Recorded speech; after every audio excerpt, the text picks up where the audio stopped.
Welcome to The Comfy Chairs, a podcast from 123 Limited. This is your host, Kate. Leadership and leadership development are the heart of this podcast, and we've devoted time to exploring effective team building from a leader's perspective. But what about building a team of leaders? What's different, and what remains the same? And before we can approach the work of developing a leadership team, we need a goal in mind. We need to understand the traits, capabilities, and nature of a great leadership team. This is an essential first step because these teams are the stewards of an organization's vision and purpose. However, creating interpersonal and strategic alignment is no small feat. This is why I'm happy to be joined today by James Madison, founder and CEO of On Purpose Life. James's work focuses on helping successful and purpose-driven senior leaders identify their true north. He takes this one step further to help them lead successful teams that achieve extraordinary results. Welcome to The Comfy Chairs, James. I'd like to give you an opportunity to introduce yourself, please. Yeah, I'm James Madison, CEO, I like to say, Chief Energy Officer of On Purpose Life, really igniting purpose-driven leadership for leaders, taking high achievers into making them high-impact leaders with teams. That's what I love to do. And people say, like, okay, but what does all that mean? I really help people get clear, get out of their way, and create amazing things. Because it's the middle part, get out of their way. That usually is where people are stuck. Yeah. Including myself. Right. That's kind of what we were talking about in our warm-up, right? Isn't it? Yeah, sometimes you just have to take the time to understand, what am I trying to do? That's right.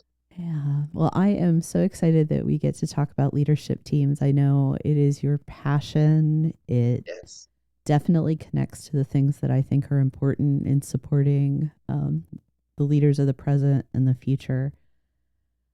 And I think where I'd like us to start our conversation is this idea that while every team has its own unique needs and circumstances that may vary based on their composition, their industry, their region, I do think it's safe to say that there are common traits or characteristics of a great leadership team.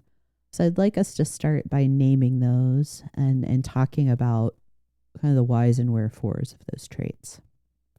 Absolutely. That to me, it doesn't matter what industry, what they're doing, nonprofit, big company, public, there are some golden threads. And to me, it starts with purpose. Look, my company's called On Purpose Life for a reason, but it starts with a purpose, like, why do we exist? Oftentimes when people go do the other things, the strategies, the tactics, and they're not clear on the purpose, they never get to where they're going because they haven't really figured out why they do what they do. And I love to really help reground teams, even if it's the small team or the leadership at the top. Why do you do what you do? Not how do you do it or what do you do? Everybody can talk about that, but really getting grounded, because what happens when you understand purpose is there's a greater alignment of every action, every thought, every decision. That's that true north that I talk about. So to me, purpose and alignment, it starts with that. Love it. I love it. I think something I would add that in my mind connects very closely, but I may need to explain it more, is that in addition to having that clarity of purpose, there also needs to be a certain level of humility and curiosity that the team shares, not just the individuals, but that the team recognizes we have more to learn. We are not there yet, which I think ties to purpose because it tells a story that we are working towards this thing with each other. Right. Otherwise, you've done the job, turn off the lights and go home, right? Right. So what are some other traits that you would highlight? So here's the one that ties directly to what you just said that I would go to next. Vision. What does it look like in the future? That's the aim. It isn't necessarily a destination, but the vision stretches people. There's the curiosity, the creativity. It actually calls people to a higher place, higher skills, higher levels of collaboration, higher innovation. Like we were just talking about Yeah. tools, AI tools. But when you have a vision of what it looks like, I did an exercise with a team 2 years ago, actually now, had them all close their eyes. Some of them laid on the floor. Okay. And I said, I want you to, and I walked them through a day, 7 years Mm. from now or then, 2030. Imagine you get up and you eat breakfast, and I walked them through their town and all, and they got to see first what it looked like. Then I had them come back in the room, wake up, right, Hmm. and write it all down. And then they shared it, and there were some of the most amazing, like you said, curiosity, dreams about how the city would look and what went on. Mm. Well, that picture is the basis for all the work that we're doing, and that says we're going to get there. There's things we're doing today we need to stop doing, and there's things that we're not doing today that we need to start doing. It's kind of that, if you've heard of that book, 10x is easier than 2x. I don't know if you've heard of that book, but I it's kind haven't. of, that's the idea, is when you have a picture of the future vision, yourself or the organization, it makes it really clear to look at today and go, there are things that will prevent us getting there, and there are things we need to start doing. It gets really clear. So Yeah. to your point, that brings out that creativity Mhm. in people and curiosity. Yeah. This is a shameless self plug, by the way, James. I apologize, but not entirely for it. I cannot support your comments about vision enough because I am currently working toward putting out a workbook for folks on creating a personal vision statement. Yes, Yeah, so I'm yes. hoping that that'll Uh-huh. be out in the next month or so if I can, Uh, kind of keep things moving forward. But purpose and vision are one closely linked, and without having that picture of the future that you put yourself in, Yep, whether again it's an individual or as a team or an organization, you're just going to ramble around, and yeah, that's waste at best. At the totally. best of times it's just waste of time and effort, but leadership teams have to. I In my introduction I talked about how they're stewards of vision and purpose and culture. Absolutely. That's perfect. Yeah. Mm, Yeah, and that mm, understanding that they don't necessarily own it in hmm. the terms of it's shared with everyone, but they have to hold it carefully. And That's that right. stewardship mindset, I think, is another key part. The leadership teams that understand that they make decisions, but they're kind of the emissary for client, the company, the workforce. That's right. So important. That's right. The word I use is cast a vision. I love Yes. this idea of casting, like you cast a fishing rod, it's like throwing it out there Mm-hmm. and then stepping back and seeing what it will take to get there. I just coached a leader just before we got on, and as we were going through some questions, she got to this place of, well, here's what I told her. Your team is perfectly designed to get the results that you're complaining about because you've set up the structure to deliver those results. That's your job as the leader. We're Yes. perfectly designed. You're an OD person. We're perfectly designed to get the results we achieve. That's exactly right. So don't be disappointed. And she went, and I said, what's causing? She went, oh my God. So I had to do this exercise to create the perfect system for screwing Hmm. things up. Right? It sounds kind of counterintuitive. Like, what's your perfect No. system for having to do the work for your team? And she laughed, and so she told me her perfect system because she does it well.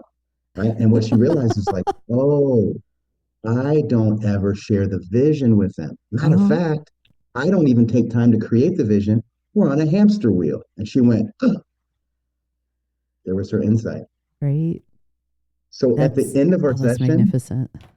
we spent time She said, well, how do I find time to be strategic? So we went through her calendar, Mm. and she has now put an hour block on the calendar every day to sit in that space and come up with ahas and dream and think so she can get out of managing and start leading her team. Hmm. So you're right, that vision purpose thing, leadership 101 after people. Well, that's a really great point too. That one of the things that you coached this leader toward is taking time to think. Yes, Great teams recognize the value of thought, that's right. Of which I understand why so many leaders get caught in the trap of busy. course. The modern world demands that we be at a full out dead run, especially at work. And having time carved out to sit and think can be very, very like peer pressure type challenge. Absolutely. But leaders have to do it. They have to. It's not just, Otherwise, yeah, it's not just authors or quote unquote thought leaders. Leaders have to think. that's right. And the That's right. teams And need to value it. Sorry. they do. No, what I helped her with, because there was that counterbalance of feeling guilty for carving that out and not going to certain meetings. And I said, well, let me ask you a question. Finish the sentence. When I create time to strategically think, the value to my team is, and we came up with 10 things. Yeah. So she could see, they can see the picture, they can take initiative, they feel responsible, they're more accomplished. There's better, like all. So I said, let's flip it around. When you don't carve out that time, you are the limit to your team doing all these things. Then it was like, yeah, I'm the limit to my team growing. You're the lid. And my guess is, just based on my own experience and observation, that the time that she's giving back, the meetings and those other activities that are now being replaced by her becoming a strategic thinker, those are probably places where her folks are going to have more freedom. It's not going to be the boss is watching us at any moment. We can't take action without her. It's not just growth, but she's also creating more autonomy that way. That's Because right. the business doesn't depend upon her to be present to make things happen. You got it. It's awesome. Yeah. Yeah. And then the last piece of it is, before that, we had worked on the story she had in her head that busy equals worthy. We all have a story from childhood that we made up a lie about ourselves, and that drives us. I'm not good enough. I'm not smart enough. Well, we remove that story. Well, guess why her system was set up the way it is? It wasn't for the team. It was to feed the story. We had to remove the story for her to see. It was just exactly what we're talking about. Yeah. Well, one of the notes I made on this topic was role clarity, but I think it's also like self-identity clarity too, Yes. which goes back a little bit to the humility, right? And purpose. If I am here for this reason, where do my strengths support it? And where do I need to mitigate and manage my weaknesses? Right. And I have to understand I'm making decisions based on the story I tell myself about myself. That's right. As well. It's hard, humbling work if you're willing to lead that way. And I think it is the right way to lead. Yeah. But let's take it back to that team setting. Yes. So I want to refer back to some of the questions I posed in the introduction, James. So there's team building and then there's leadership team building. What's the same and what's different about them? Yeah, what I thought about that, if I really, at the simplest level, the difference between the two is the level of impact that the senior team can have on an organization versus any team. But if you looked at them side by side, some of the elements are the same, right? It's, again, that vision and purpose and alignment. You just mentioned clear roles and structure. It's good communication and conflict management. And a lot of teams avoid conflict, which the best teams, the championship teams, have conflict. They're good at navigating conflict to get the best. Yeah. 1 + 1 = 11 when you allow for conflict, right? And you don't avoid it. Communication, right? Different communication styles. And it's not a style of communication. Each person has a different perspective and a lens. And it's tension that's created when they bring their lens. And if their lens is informed by the story about their own personal belief about themselves, like I just talked about, that adds a whole other dynamic. Imagine a team of 14 people. I don't know what the math is on how many relationships there are. Think about 1 and 13 and 1 and 13 and do in multi. There's I don't know, hundreds of relationships that are going on. So there's going to be conflict. There's going to be different communication styles. And that doesn't matter what type of team it is. But that senior team, if they don't get good at that, it affects everything. I mean, that is the lid. A statement I heard recently said, the relational health of an executive team directly impacts the relational health of the organization and the level of Yes. business success, period. Yes. You got 160 having relationships going on and trying to make that work. That's why the impact might be different because the scope of responsibility is so much Mm-hmm. greater. I think level of impact and also level of intent, like the intentionality. And Yes. I don't want to like eschew frontline team building. There has to be intention. There has to be thought put into it. But I think just like the impact becomes exponential, the intent has to be exponential, which is kind of ironic because in my experience, I think there's this presumption that, oh, we're senior leaders. We just know how to do this. And I am sorry, but no, it has to No. be so intentional how you're crafting the relationships, how you're looking at the balances, the where strengths and weaknesses, really putting the puzzle pieces together. It's the difference, I would say, between like 100-piece puzzle and 1,000-piece puzzle. Mm-hmm. And there's still challenge with 100 pieces.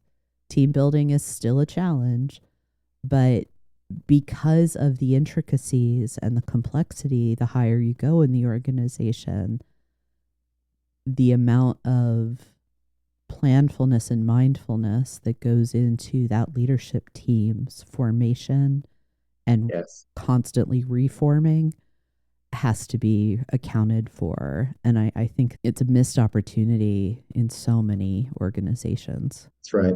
Here's the other big thing that I've seen, and I say this to a lot of executives. The things that you did in your career that got you promoted to this table Mm-hmm. are very different than the things that are going to help you be successful at this table. It isn't about running a function and an operation. It is now about influence, people that don't report to you. It's about connecting the dots. It's about actually challenging in somebody else's backyard that's not yours because you are now sitting at the round table that runs a business and not a function. Not everybody makes that leap. Not everybody who was a superstar is a superstar at the executive table. Different set of skills. I think we need to normalize that it is entirely acceptable to be amazing in a particular area, to be able to lead a division. Frankly, I couldn't operate a maintenance department. And I'm a pretty like agile learning kind of gal, but I couldn't do it. That doesn't mean that I'm not capable of being great where I am or that I'm not capable of X, right? It has to be okay that not everyone ends up in the C-suite. That's right. And we have to honor the roles that do things like expert level executive leadership outside of the C-suite. I don't know about you, James. This is the direction I'm kind of drifting at the moment, but I have just witnessed any number of C-suite level teams in organizations that it is like the in group and the out group. Yes. And Totally. the relationship shouldn't be functioning like high school cliques. It shouldn't be positioned that way. My opinion is that one of the things that approach or those attitudes end up resulting in is that it makes it seem like it's an easy job to do, to sit in that boardroom. Mm-hmm. It's not. Mm-hmm. And part of the reason it's not is because of the variety of relationships that have to be maintained. It's not just all decision making and galas and big paychecks. It is hard work that demands a lot of people. And that I think needs to be more, again, normalizing that not everybody needs to be in the C-suite to achieve a lifetime goal or to be a success. Right. And that it's hard work that, frankly, a lot of us don't want to do. Right. Yeah. And some people are not going to be good at it because what they did to get there won't, and it's this fallacy that, oh, I did a good, let's promote them to that. Mm-hmm. And sometimes then what you get, those factions like you talked about, I call it Survivor Island. Oh, yeah. Yeah. It's the alliances that go on Mm-hmm. because people aren't necessarily in the right role or whatever the case may be. And that becomes the biggest barrier to the team's relational health, creating the organizational health, creating the business results. Mm-hmm. Yeah. What's interesting is the whole like what got you here won't get you there Yes. is true even for those teams. Like what got you to the start of 2025 may not get you to the end of it. Just the Right. nature of how rapidly things are changing and unfolding. And that level of agility and nimbleness is so important for the health. And to your point, I think you're making a really good point here, James, that all of this hinges upon are there healthy relationships?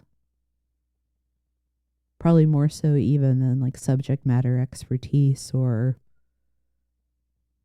I don't know, intelligence or other factors. Can Mhm. How do you go about measuring the health of the relationships on a team? Gosh, so some of the next things that I was going to share really gets into trust. Yes. Trust is the foundation.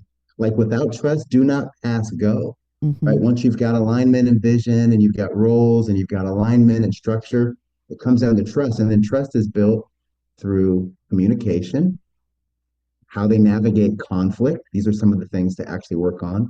What does accountability look like in terms of people stepping up? How about a old term from back in the day, coaching and feedback? Are people open and receptive? We used to have coaching and feedback models, but I don't like like, are thinking you about those open? as like old school terms. I feel those are That was our term, evergreen. evergreen coaching and feedback. And so evaluating how well or how not well they do that is a real good thermometer on the health of a team. Yeah. Um, I've worked with teams where we do the retreat and everybody's happy and smiling, right? Mm-hmm. And then I hear about the back channel conversation about what went on, right? Because there isn't that level of trust. Yeah. And people have felt like, hey, that's going to be used against me. So that vulnerability to really connect is at the root to me of all the other things building on top. We're kind of tiptoeing around some of the classic team performance models like the Anderson Mhm. forming, norming. There's Yes. the Drexler Sibbet team performance model. And I'll put links into these, but I love that model because it gives you this kind of like almost like energy effort curve too Yes. of when you're orienting, you're kind of figuring out who am I, who are you, why are we here. It takes a lot more energy even than getting to that place of, oh, now we can start doing the work. Exactly. And I also you're familiar with Patrick Lencioni's five Yes. dysfunctions of a team, right? I've Those heard some are of that there too. Yeah. yeah, you hear some of those weaved in because I think it starts with trust, communication, Mm-hmm. conflict, focus on results. Like those are some of the basic things for every team. But to your point, it's very different at an executive team level because there is different pressures, number one. There's different levels of accountability. I would tell you that many of the things that I go and talk about and do in the boardroom with these top executives are the same principles I learned on third shift as a team leader making dog food 30 years ago. Yep. This is one of the things I love about the type of work that you and I do, James. I refer to it as the dirty secret of leadership development coaching. It's not rocket science. It really Mm-mm. isn't. The stuff is all really easy, actually, Yeah, right? Like, oh, you have to have trust present. Yeah, that's pretty straightforward. The hard work uh-huh. is when you start adding human beings into the equation and we That's make it right. so messy.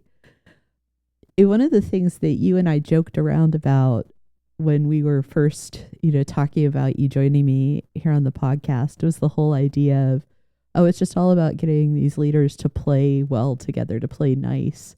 That's right. I remember that. Yeah. And joking aside, I do think having an element of fun and joy like we're having right now, it's Yes, key to those healthy relationships. it is. But that team's there to get something done.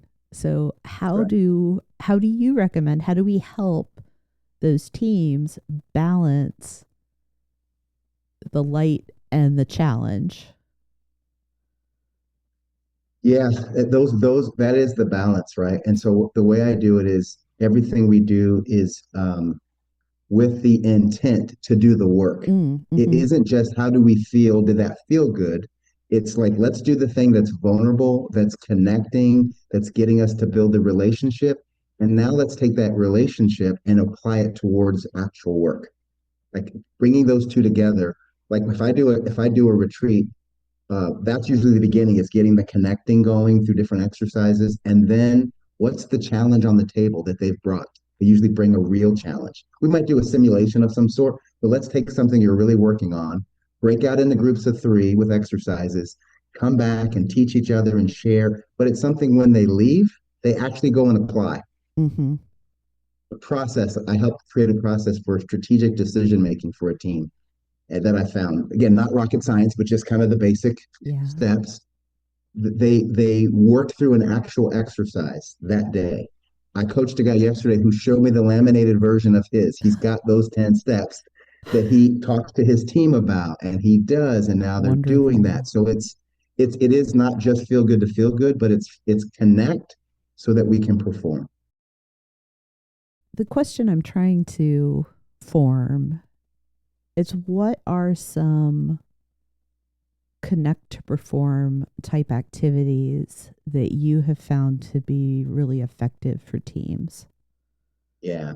So if this here's the belief you have to understand first at the root of these, which is, and I said this to an executive team recently, the things that they come into conflict about, the Mm. things that they go into survivor mode about have nothing to do with the business, the dollars, the cents, the things on the table. It has to do with each one of them has this, what I call lying belief about themselves that was formed at 8 years old. Mm-hmm. I'm not good enough, smart enough, something enough. And when they're in the room and somebody says something, it activates or triggers that thing. They get taken out. And what you get is the response to that. That's where the real, it's not about the millions of dollars and the people, it's this other thing that's going on. And so what I do is do a lot of work to get to a place of vulnerability with that. And if people can put that aside and recognize that and create from their true identity and not the story they've told themselves, it makes it fertile ground for good things that we plant to actually grow. And so my favorite question we start out most of these retreats with is, we're going to do an exercise called the one thing I don't want you to know about me right now. Ooh, You heard that, right? You felt that. yeah. Like I That my starts stomach clenched. right? And what I find happens is, and I've done this with groups of 250 people at a talk, and when people speak the thing, I just left home and this thing fell and that broke, and just like it could be simple things, it could be deep things. There's this weight that gets lifted and the mask that comes off, and now people get real. And Mm-hmm. everything we do after that is at that place of connection because they say, wow, I always say, has anybody else felt that? And all the hands go up. Anybody else ever experienced that feeling of not being good enough? And now they go, oh wow, we're all the same with Mm-hmm. different little, okay, let's breathe and now build from there. Yeah. I love that exercise. And what I'm wondering, questioning, finding could be challenging is if you are part of a leadership team that doesn't have a high level of trust yet, is that the right approach? And I think the larger question is, because human beings are trying to keep ourselves safe. We Yes. carry around these ideas that I'm going to be hurt by someone or by something. It's just human nature. It doesn't make anyone bad or wrong. Because of that, if there's not yet psychological safety on a team, that trust can't exist. And some people may not be willing to fully participate out of fear. So maybe I'm having this cart before the horse, chicken or egg moment.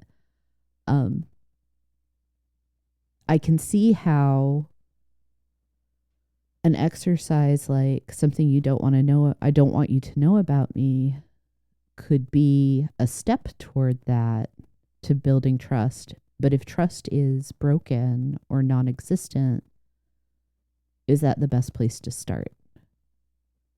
So here's my experience has been, um, yes, it's always a good place to start because there's Okay. different levels of this. Okay. And remember, everybody has powerful choice no matter what we're doing.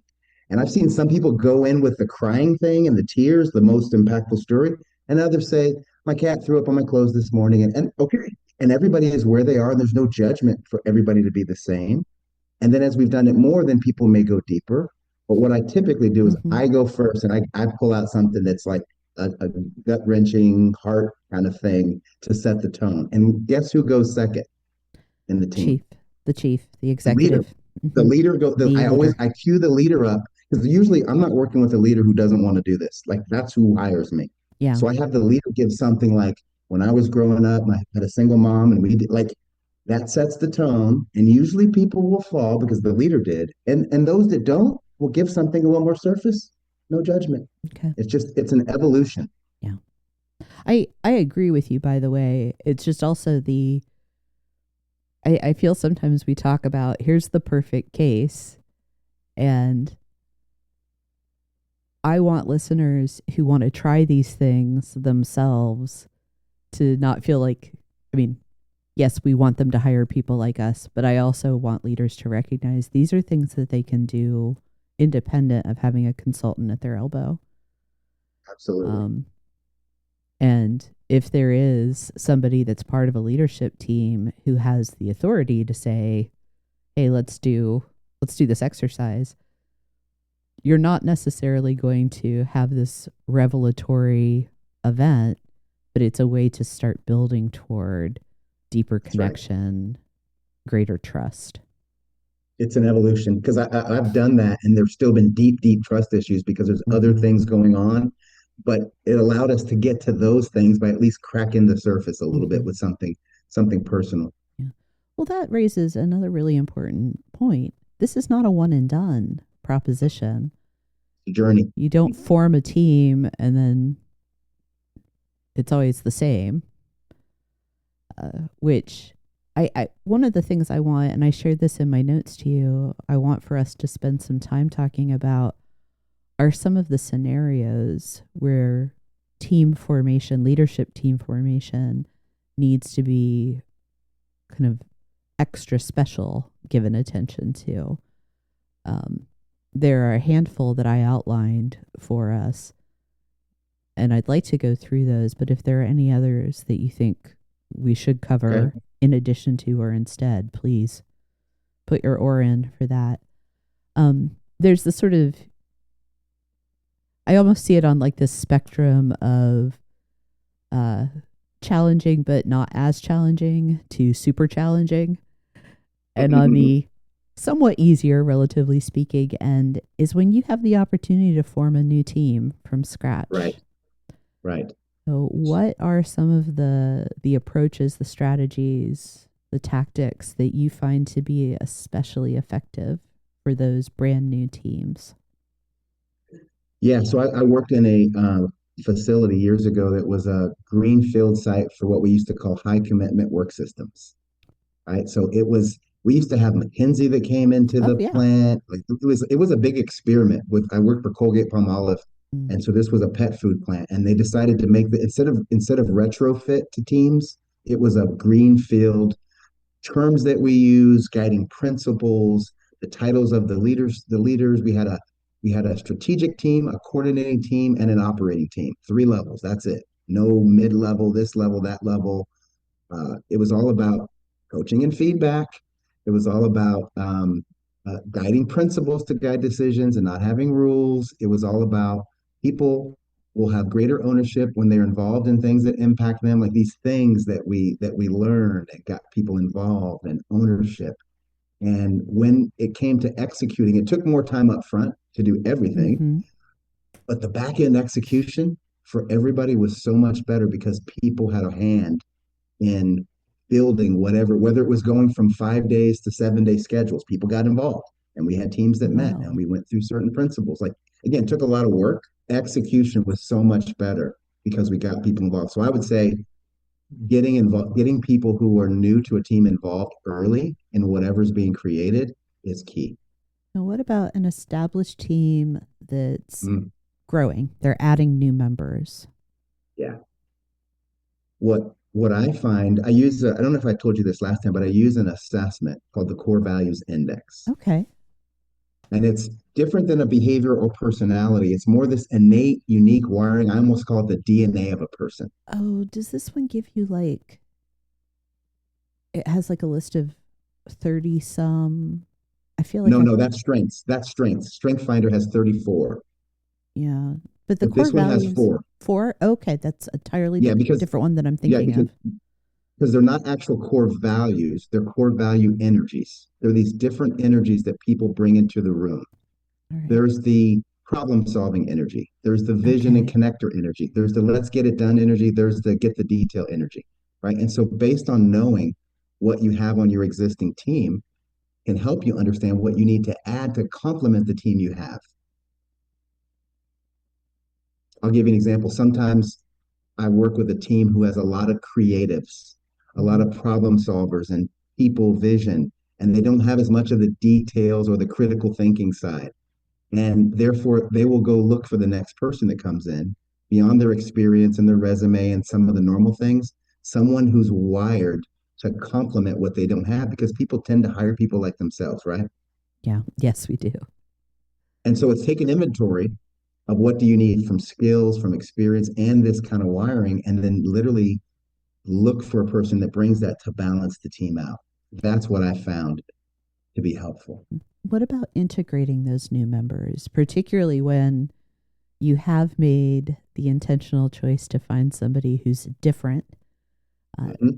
that can be disruptive, which Mm-hmm. isn't bad, but Yes. still a fact. How to make their assimilation and inclusion in the team um, as smooth as possible.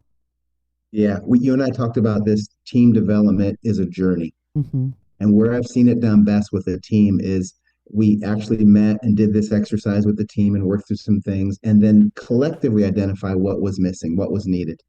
When they hired the next person, they hired a person with that kind of a profile because it fit the team. So in the next, I don't know if it was 90 days or 120 days when we came back together, we openly talked about and shared with that person, and they got to understand like why they were there. Okay. We showed what the rest of the team looked like and how, and this person said, "Oh, I now see my value. I see that nobody else brings this particular unique thing, and that's my responsibility." And that just made that person feel so good. Yeah, that's wonderful. I love that. Those are the types of things that any level we should be very Any level. transparent about. That's right. Okay. Now, I feel like the adding new members has a other side of the coin, and it's pretty timely when we think about um, all of the economic pressures that companies are facing today. We're hearing about Mm-hmm. mass layoffs almost daily. When a leadership team has to make changes to its composition and structure because a position's been eliminated, somebody's left the organization and it's not being replaced, that is a process. I think Mm-hmm. you can't just treat it like business as usual when people are gone, roles are gone. What what is your advice and your coaching for teams in those circumstances? Yeah, I'm going to use a metaphor of moving your house. Mm-hmm. Every time you move, if you've moved, you find all these things that had just been hanging around, taking up space, and you had no clue until you moved and had the change. And then you go, these boxes have the same tag from 3 moves ago. Haven't opened them. Take them to Goodwill, sell them, get rid of them. But if you don't move, you just create more space. And so with a team, when there's an opening, it's a great opportunity to do an inventory of the things and responsibilities and find out which things should we just stop doing, Mm. delete them. And even if we re backfill that, it will never be the same position. it will look different. So we either backfill it or we don't. But we do uh, not reverse engineering, re-engineering Mhm. of the role of the processes, and use. I always say it's addition by subtraction. When you take one away, if you do the right work, you actually can get a higher level of performance because you'll find we get comfortable. And the tendency is just to fill up the capacity that you have. And that healthy turnover attrition can really help a team grow. Mhm. It's kind of like, this may be a horrible metaphor for this, but when you prune a plant, you get new Yes. Oh, growth sometimes. And I guess sometimes you have to prune to save the yes. plant, and other times it happens organically, no pun intended. No, but I live in Arizona, and out here in front of my building, they will prune these trees, and I think that they're dead. They look Mm-hmm. dead to me. I mean, and I know that was painful for the tree or the bush. And then the spring comes, and they're beautiful because the Mm-hmm. main parts of it that needed the resources were being starved out by all the dead pieces. Mm-hmm. And when you prune, so that's to your point. When someone leaves, that's a chance to prune. Mm-hmm. And what comes out of that can be beautiful with that new season, new energy. Yeah, that's a Yeah. good metaphor. I love that. My sardonic self is having a moment, and I feel like I have to account for it. I have to balance it out and say, we're not saying that people that leave the organization under these circumstances are dead wood. No, no, no, That's no. not the case, but it's the team development is ongoing, and there's a process, and there are points where the team and that senior most executive, you have the opportunity to reimagine, re-engineer. Sometimes you choose those opportunities, and sometimes they are chosen for you. There are times, though, where somebody's not going to have the awareness. Sure. Leaders are not going to have the courage to address it in a timely fashion. And it will create breaks in the relational health of that team. With an established team that maybe has gone through turmoil like that, of having people who are not matched to the role. Not that they're bad, but it's not a good fit. Mm-hmm. How can, when that situation has been corrected, ideally, how do you think teams can reform trust with each other? Yeah, that's a great question because before I get to that, what I see is that leaders hesitate to deal with that Mm-hmm. wrong fit for concern about how the one person will take it. And what they don't realize is it's caused a Mm-hmm. metastasized cancer in the organization by tolerating that, Yes. especially at a high level. That erodes the culture, right? So Mm-hmm. and I've had to challenge some leaders to really do that.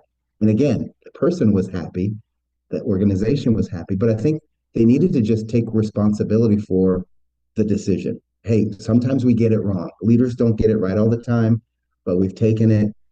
This is what's happening. And then the person they bring in is the proof. And did they learn anything? Right? I think they say hire, hire slow, fire quick. I think is what they say, or something like that. Like Mm-hmm. hire very slow, like really, Yeah. because once you get a person, you've got them. And even if they end up leaving, there's an impact on the culture that creates scars, honestly, and we don't always get it right. I think it can be really easy for senior executives to forget that people are always watching. Always like And parents. yeah, in a lot of ways, a lot like parents. And I don't fault them for forgetting how fishbowl their lives are, because they have work preoccupying them Yes, constantly. But their decisions, their actions, their lack of action, it is always being watched. always on display. Mm-hmm. And right or wrong, judged. Oh, yeah, absolutely. Like that, the pedestal thing, the judgment. And Mm-hmm. you and I know this from Leadership 101. Leaders are held to a higher standard, Mm-hmm. period. Yeah. If that's not for you, don't get in that game because don't hate the player, hate the game. That is the game of Yeah. leadership. Yeah. It's one of those, it's not fair, but to quote my father, Kate, life isn't fair. That's right. There's a risk reward there for leaders. Mm-hmm. All right. So those are the hard, the challenging, the ones we hope we never Yes. have to address. Let's talk about a fun one. Okay. What about when you have a great team and you want to move them to that quote unquote next level, to take a high Mhm. performing team even further? That is a special type of development and probably requires some unique tactics in and of its own. What are your thoughts? Starts with the leader. It requires a special leader. Yeah. Not everybody is cut out to lead a team that's high performing and wants to grow. That's where they have to get out of the way. There has to be that humility Mm, that they hired people. Good, I always say great leaders hire people above them, people that know more than them. That's a yes. great leader. And that's not every leader. Some people are threatened by that. But if you recognize, first of all, it's about the team, I'm the servant leader who stands in front of the team to defend them, comes alongside the team to support them, and behind the team when the team's getting accolades. Like that's the type of leader that has to be present. So it starts with the leader. And then it's really about unleashing in each team member what's in them to reach their full potential, to be themselves, to do the things that light them up. One thing about the core values index is it predicts the type of work by the energy that you most have that you'll find most rewarding and fulfilling and energizing. And so there's a team I'm thinking about that's probably exactly what we're talking about. And we've Yeah. spent a lot of time helping them understand themselves, the work, and matching their level of excitement and impact to the work. And the leader kind of matches those things up and puts those together and then steps back, creates the vision, helps them understand the why, boundaries maybe on the what, but doesn't get involved in the how. Like that stage, we used to call it stage 4. You start to get towards self-directed at stage 5, but moving from 3 to 4 is when you kind of help with that and then step back and then become more of a resource to the team than the person out front driving the bus. Yeah. I was reminded one of our favorite TV shows in my home is a show that didn't get enough credit. It was sort of a flash in the pan, unfortunately, but it's amazing.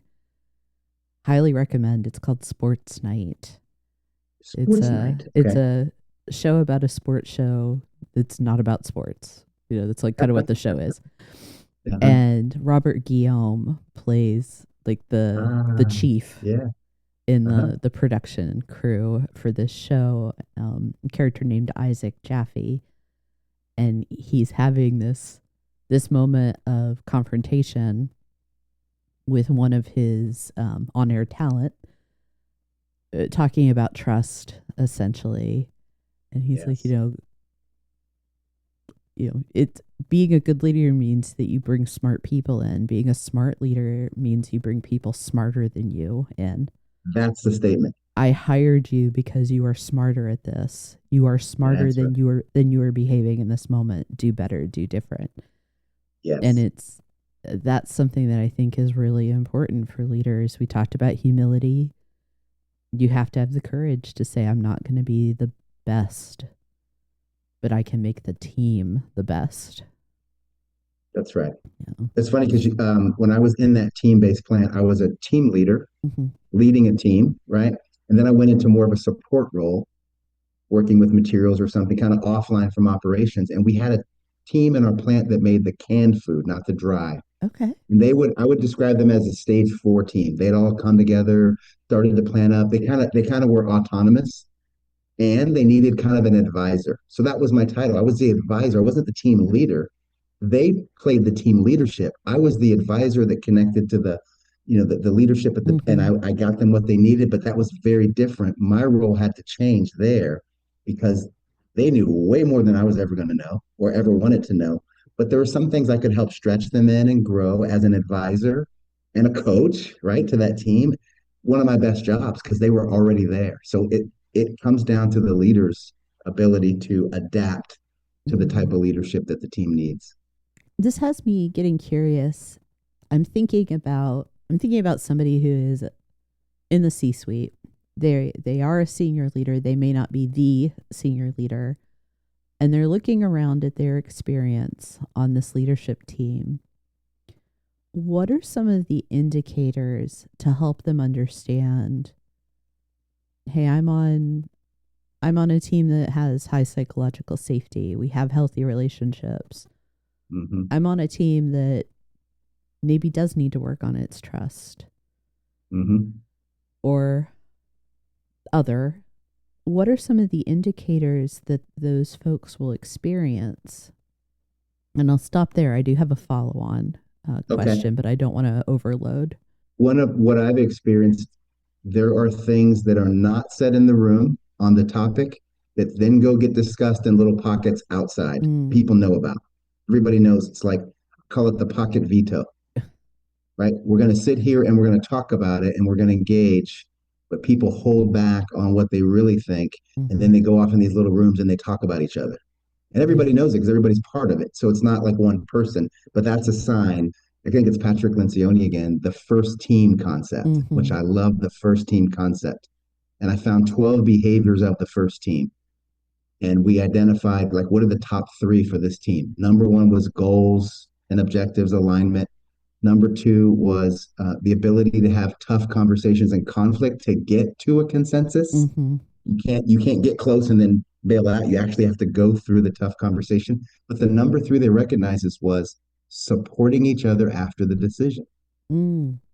Supporting as one after the decision, not going back to your department and saying, well, the leadership team. No, you own it. You're one of the 14. When you go back in, we're being intentional about everything's on the table. We've got a decision. Even if you disagree and it's not what you would you agree to support? It's not a vote. For the four people that say no, okay, we always go back to them. I learned this in the plant years ago. You four that said this is not what you would do if your name was on the building, do you agree to support the decision of the team? And we want a yes from everybody, right? Now, what does support look like outside of this room? What's the communication plan? What's the strategy? There cannot be any chink in the armor of saying, well, I don't agree. Nope. You agreed to support. Yep. My father taught management. So he and I spend a lot of time talking about leadership behaviors. Yeah. And I don't know if he came up with this, if it came from someplace else, but I've stolen it from him. And it's this idea that in some settings, your responsibility is to support, submit, or withdraw. Ooh, I like that. And we've talked about that actually within faith communities, that the job is not to be a rabble rouser if you disagree with the decisions being made. But I see it play out in leadership as well, particularly if I'm going to hold an executive position and take a lot of money, which is usually the case, that I either need to be a supporter, I need to submit, even if I said no, if I'm going to stay with that company and I'm going to be part of the changes and decisions, then I submit, I agree to support once we leave the room, or you need to leave. It's not an option to stay and be a dissenter. Not just for the integrity of the organization and the team, but if you really have problems, it's about your personal integrity then. That's right. I love that. Yeah. That's so good. I don't know if I told you, but I'm part of an executive MBA, an MBA program mentor for the MBA program at ASU. Oh, wonderful. And we get together and do these topics. And the last one was followership, which is exactly what you're talking about. Yeah. And there was a panel. And I remember one guy, they had a nice 2x2 grid on what followership looked like. And we talked about to be a good leader, you have to be a good follower, blah, blah, blah, right? But one guy said he has a 2-pass rule. So when he brings something to his boss or whoever's in charge, he'll take one pass at it. And if they say no, whatever, he'll take a second pass because sometimes things need to soak and steep. And after 2, he's shifting. He figures they've got what they need. It's my time to, support, submit, typically not withdraw. But the idea is I'm going to do 2 passes and I know that they've got it and I trust that they know something I don't know and I move on. I love this, what you just laid out. I have that mental model of support, submit, withdraw that informs this. It's the behind closed doors. When I've been part of leadership teams and decisions are being made, if it's not appropriate for the team discussion, because sometimes even even that, you need to take it into a one-on-one with your executive, whoever that senior leader is in your structure. You're like, the door is shut. I have concerns. I want to be able to discuss this with you.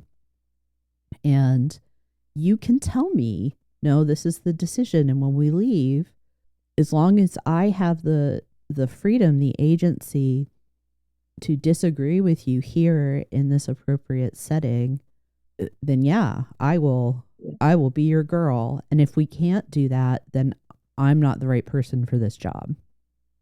Yes. Yeah. Yes. What's funny, Kate, is that's what led me into coaching. I had that conversation with my last boss, Yeah. and it was the withdrawal. When I got really clear that what it took to be successful going forward, because the organization had changed, right? So before it was one thing, and all of a sudden I felt set free when he described what it would take to what success looked like. I went, that's not me, and that I don't ever want that to me. And I was set free, and I withdrew, and we came up with a plan. And it was this exactly what you said. It just wasn't my place anymore. But I'm not going to spend any stress trying to make it work, because we kind of both came to that at the same time. And it was this great, wow, I can now be set free and look at what I'm doing. It set me up to do this. And he said to me, you really get excited when it comes to people and their growth and their development of your team. You need to be doing that full time. Voila. Yeah. Well, I was taking this approach of like, oh, they're making these bad choices and I can't live with it anymore. There can also be a highly positive, like the company is moving in a direction that is wonderful for it, but I'm at a point in my career or my personal life or my own interests where I'm no longer aligned with that. Bingo.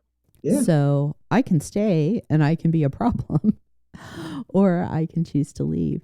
It's interesting to me, James, we kind of keep defaulting. We're talking about teams and team dynamic and team characteristics, but we kind of keep coming back to those individual leaders as well.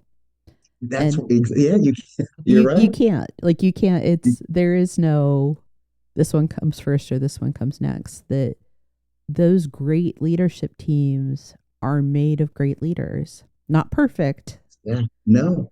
By any stretch, because they're people, but great leaders make great teams. So you're absolutely right. And here's the thread that I see, that the big thing for any leader is this continuum between control and surrender. Let me tell you this blew my mind when I figured this out, and I see it everywhere. So we know what happens when we try to control situations that are out of our control. It results in stress, worry, anxiety, doubt, panic, fear, heart attacks, and all the vices of the world to deal with the stress that's created, right? We all know that. Burnout. Surrender does not look like wave the white flag, does not look like give up. Surrender says it is what it is, and I have a powerful choice in the next move. There are no victims, only willing participants. So it is happening. It's going whatever. And here's the key that unlocks it. Acceptance does not mean agreement. Yes. Accepting what is. I used to think acceptance meant I'm agreeing, so I don't accept that. That's what I don't accept. No. Accept it is what it is. You don't have to agree, and you still always have powerful choice. If a leader can get that into their brain, an employee, it makes dealing with all the things that are out of their control, so much easier, because they, like you said, withdrawal can be a choice. I left. That was my choice. I accepted it. I didn't argue when he told me what it was. I went, that's not for me. Right. And I moved on. Right. We always have that choice. Well, we live by this fallacy. It's such flawed logic that choice means we're always happy about it. You do always have a choice in these, at least in this context, right? You may not like your choices, but Absolutely. You have a choice. And you do have a choice. Recognizing that and kind of embracing, I love this powerful choice, willing participant. I have agency. I may not enjoy the choice that I have to make. I may not like my options, but I still have the power of choice in this setting. always. And I think leaders have to constantly recognize if you have the authority of a senior level position, things are not happening to you. You know, there are events that may be outside of your control, but you always have choice. But you love this great visual. I say, when you point at somebody or point at something that's causing it, there's three fingers pointing right back at you. Yeah. Right? That's where you get to use your agency, and that's where leaders are made. Mm-hmm. Extraordinary leaders are made. Yeah. Well, I don't know that we can do any better than that statement, Mr. Madison. That feels like a mic drop moment, doesn't it? It does. Totally. Like, hats off to you. I'm like almost afraid to keep talking because that was so perfect. Yeah. So I'm gonna wrap us up then beautifully and ask, do you have any additional thoughts that you'd like to share? I know that you were telling me that you've kind of got sort of a refresh and re-energized approach to what you're doing this year. If there's anything like that you would like to share, please do. And then we'll say our goodbyes, sir. Yeah, what I say to any leaders listening, right, is really understand at the core the value that you bring, the unique value that you bring anywhere that's transferable, and the impact that you want to create in the world, right? We live a created life, not a reported on life, but we can live a created life if we understand our value and the impact that we want to create. That's legacy stuff, right? That is more than success. That is more like significance, right? So that's what I'd say. That's what I learned. And for me, it's really helped me focus on these, leadership and team performance at the highest levels. Because when I'm working with a senior executive team that leads a 3,200 person organization, guess whose impact also is magnified? Mine, which is part of my purpose to ignite purposeful growth. That just gets magnified by those leaders, which also fills my cup. So that's what I love to do. That's why I love doing the things I do. Those are the things my clients get from me. I love talking to you. This has been like the most engaging, thought-provoking. Leadership is a passion of mine. Because there's a lot of bad leadership out there. Yes, and there's a lot of extraordinary leadership, and there's a lot of room for growth. So I just love camping out in the body of knowledge of leadership. So I just thank you for having me on. It's been great.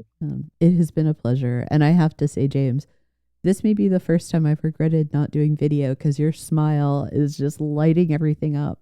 And it's given me energy for the rest of the afternoon. All right. That sounds so good. Wonderful. Thank you, sir. Thank you for joining me in the comfy chairs. If you're enjoying this podcast, don't forget to subscribe and share it with others who are passionate about leading and learning. And don't forget, if you have a question for our new Comfy HQ series, I'd love to hear it. Check out the link in the show notes to submit your question and be part of the conversation. Until next time.